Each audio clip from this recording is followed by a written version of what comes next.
மக்கள் தலைவன் இந்த பாண்டு வந்து செட் ஆகலையா விஜய்க்கு? ஏன்னா இதெல்லாம் வந்து அரசியலா சொல்லி வர்றது கிடையாது. எனக்கு வந்த கூட்டம் ஏன் தொண்டன் அவன் உயிர் போயிருக்கு அப்படின்னா அங்க நான் போவேன்யா நிப்பேயாங்கிறது வந்து தன்னை மீறி வரக்கூடிய உணர்வுகள். இந்த மக்களுக்கும் இவருக்குமான அந்த பாண்ட் வரலையா, இல்ல இதெல்லாம் வந்து அந்த அளவுக்கு செய்யற அளவுக்கு அவருக்கு இன்னும் அடுத்த கட்ட அரசியல்ல அனுபவம் இல்லையா, சொல்றதுக்கு ஆள் இல்லையா? எந்த இடத்துல இது சிக்கலாக்குது? ரொம்ப ரொம்ப மதியான ஒரு கேள்வி இப்போ நீங்கள் கேட்டிருக்கிறது.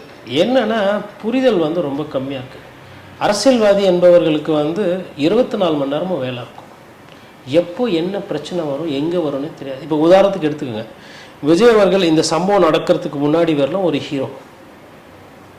திமுகவை கேள்வி கேட்குறாரு, அதிமுகவை கிண்டல் அடிக்கிறாரு, பிஜேபியை நையாண்டி பண்ணுறாரு, மக்கள் பிரச்சனையை பேசுகிறாரு. ஆனால் ஒரு 3 மணி நேரம் 4 மணி நேரத்தில் ஒரு விஷயத்துக்கு சரியாக கையால் ஆகாமல் இன்றைக்கி விஜய் வந்து பத்திரிகையாளரை சந்திப்பாரா? பத்திரிகையாளர்கள் பார்த்துட்டு கபகபன்னு ஓடின விஜயை நம்ம பார்த்தோம் திருச்சி விமான நிலையத்தில்.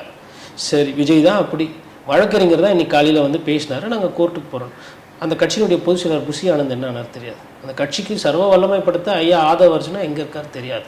ஒரு தார்மீக பொறுப்பேற்று கூட பத்திரிகையாளர்களை கூட சந்திக்கிறது இவங்களுக்கும் அந்த தெம்பு திராணி இல்லை. இதுதான் அந்த கட்சியினுடைய நிலவரம் இன்றைக்கி. இது ஏன் நடக்குது அப்படின்னா அந்த அரசியல் புரிதல் இல்லாதனால தான் நடக்குது.